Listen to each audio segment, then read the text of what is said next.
जरा बात कर लेते हैं। आपने कहा था कि अबांस होल्डिंग का आईपीओ बड़ा इंटरेस्टिंग आपने रिएक्शन दिया था, तो क्या इंटरेस्टिंग मिला 8 पेज की रिपोर्ट में? देखिए, कुछ कुछ आईपीओ ऐसे होते हैं जिनमें ओपिनियन देना मुश्किल होता है कि क्या ओपिनियन दें, पैसा लगाएं नहीं लगाएं, लिस्टिंग पर गेंस के लिहाज से लगाएं, लॉन्ग टर्म के लिए लगाएं। हाँ। उसमें लाइफ में बड़ा कन्फ्यूजन रहता है। हाँ। और कुछ कुछ आईपीओ ऐसे होते हैं बहुत आसानी से आप ओपिनियन दे सकते हो कि लगाओ, आराम से लगाओ, लिस्टिंग पे भी बनेगा, लॉन्ग टर्म के लिए भी रखो। या कुछ कुछ आईपीओ हैं जिसमें बहुत आसानी से आप राय दे सकते हो, लगाना ही नहीं है, सोचना ही नहीं है। ये क्लियर है? हाँ, तो ये एकदम क्लियर वाला आईपीओ। अच्छा। AVOID, अवॉइड, बिल्कुल साफ सुथरा सटीक राय, पैसा नहीं लगाना है।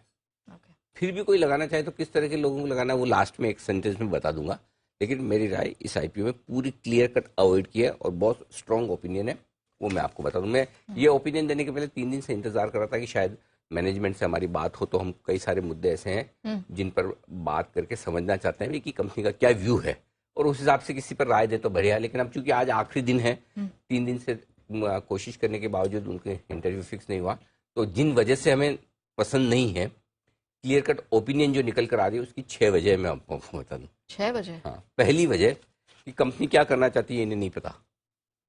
अच्छा। हाँ, मतलब बेसिकली बिजनेस मॉडल ऐसा है कि जिसमें 2 पैसे मिले वो काम कर लें, ऐसा वो होता है कि वो वाले फाइनेंशियल सर्विसेज में है, गोल्ड रिफाइनिंग में है, ज्वेलरी में है, कमोडिटी ट्रेडिंग में है, एग्रीकल्चर ट्रेडिंग में है, वेयर हाउसिंग में है, सॉफ्टवेयर डेवलपमेंट में है, रियल एस्टेट में है, NSE, BSE, MCX, NCDX, ICX सबकी मेंबरशिप भी है, पोर्टफोलियो मैनेजमेंट भी करती है, खुद के इंटरनल ट्रेजरी ऑपरेशन यानी कि खुद की ट्रेडिंग भी है, कई सारी दूसरी कंपनी की एजेंसीज वगैरह और उस तरह का भी मतलब फी बेस भी करती है, मतलब लगभग सारे बिजनेस करती है। तो ट्रेडिंग भी, इन्वेस्टमेंट भी, एडवाइजरी भी। तो एक तरफ से अगर किसी को पॉजिटिव सोचता तो अरे वाह, हर तरह का बिजनेस जिसमें 2 पैसा बन जाए कर ले। लेकिन एज एन इन्वेस्टर आप शायद ये देखना चाहेंगे कि कंपनी और प्रोमोटर्स फोकस्ड हो कि करना क्या चाहते हैं, पहली चीज। दूसरी चीज, आप उस कंपनी में पैसा लगाना चाहेंगे जिसकी रेवेन्यू ग्रोथ आपको नजर आए।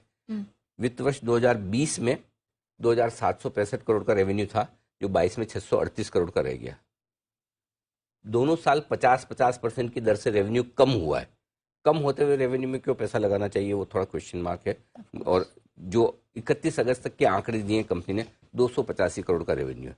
तो रेवेन्यू घट रहा है, बढ़ नहीं रहा है।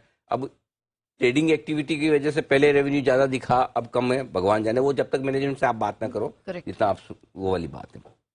तीसरा, कंपनी का जो सारा कारोबार है, इतने सारे जो ढेर सारे मैंने बताए, ये कंपनी की सब्सिडरी के जरिए होते हैं। एक अंदाज लगा सकते हैं कितनी सब्सिडरी होंगी कंपनी? सिर्फ 17 सब्सिडरी है, सोचिए। अब वो कंसोलिडेटेड बेसिस पर ये होल्डिंग कंपनी में कौन सी सब्सिडरी कब काम करेगी, कौन सी कब नहीं करेगी, किसमें अचानक से वॉल्यूम और प्रॉफिट होगा, किसमें नहीं होगा, समझ के बाहर की चीजें। लीगल इश्यूज हैं 2 प्रोमिनेंटली, सेबी की तरफ से कुछ लीगल इश्यूज हैं कंपनी को, और एक इनकी सब्सिडरी कंपनी जो अच्छा रेवेन्यू देती थी उसका GST लाइसेंस कैंसिल हो चुका है। नंबर 4 ही हो गया। नंबर 5, कुछ अनलिस्टेड इन्वेस्टमेंट्स कर रखे हैं इन्होंने डिवेंचर में, कुछ कंपल्सरी कन्वर्टेबल इक्विटी में है, कुछ नहीं है। उनका mark to market profit loss क्या है क्या नहीं, और अनलिस्टेड डिवेंचर्स में इन्वेस्ट करने की जरूरत और कहाँ की है पता नहीं। और आखिर में एक चीज और कहना चाहता हूँ, जो इशू आ रहा है पैसा, उसमें ऑफर फॉर सेल भी है, 250 करोड़ का ऑफर फॉर सेल है, 100 करोड़ का फ्रेश इशू है। जो 100 करोड़ का फ्रेश इशू है उसमें से 80 करोड़ जाएंगे एक सब्सिडरी को, और उसका नाम है अबान फाइनेंस।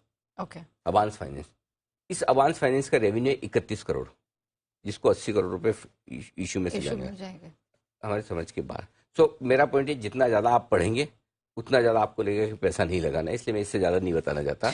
जितने नेगेटिव फैक्टर्स आप सोच सकते हैं उससे ज्यादा है। मेरी एक रिक्वेस्ट है सभी दर्शकों से भी, और जितने लोग आईपीओ ट्रैक करते हैं या करना चाहते हैं या जो रिसर्च करना चाहते हैं, ये जरूर पढ़ें, ज्ञान के लिए, समझ के लिए, कि ताकि किस तरह के आईपीओ में आपको पैसा लगाना चाहिए। अब ऐसा तो नहीं कि आधा भरा नहीं है, आधा भर चुका है, हो सकता है पूरा भी भरेगा। कई सारे लोग होते हैं, ये ऐसी तो कंपनी के शेयर बाद में चलते हैं, लोगों को ये भरोसा होता है। तो अगर आपको लगता है आप उस कैटेगरी के लोगों की, ठीक है मैं तो फंडामेंटल देखता नहीं, मैं तो गेम हो जाएगा, इस तरह के सोच वाले लोग होते हैं, आपकी मर्जी, आप अपनी रिस्क पे लगाएं। इशू क्या होगा, लिस्टिंग क्या होगी, कहाँ होगा, क्या होगा, मेरा उससे कोई लेन देन नहीं है। मैं प्योरली फंडामेंटल बेसिस पे ये बोल रहा हूँ। नेगेटिव फैक्टर जितने आप सोच सकते हैं उससे ज्यादा है। पॉजिटिव अनफॉर्चुनेटली मुझे एक भी नहीं मिला है। अच्छा। हाँ, मैंने बहुत ढूंढने की कोशिश की, कुछ तो मैं कोई वैल्यूएशंस के लिहाज से मुझे पॉजिटिव दिख जाए, कोई बिजनेस मॉडल के लिहाज से दिख जाए, कुछ और दिख जाए, मैं नहीं देख पाया। अभी भी मैं तो कहूँगा कि अगर मैनेजमेंट आके बात करे, we are happy to be wrong. अगर हमने आपके पहले DRHP को, मैं कभी मुझे डाउट है इसको इस तरह के IPO का अप्रूवल मिलना भी बड़ी इंटरेस्टिंग चीज है, जहाँ पर एक भी पॉजिटिव ढूंढना मुश्किल हो, बिजनेस मॉडल को लेकर क्लैरिटी ना हो, 17 सब्सिडरी हो, रेवेन्यू 50% साल साल घट रहा हो, भगवान जाने। तो फंडामेंटली अगर आप चाहते हैं, अवॉइड करने की राय। ठीक है।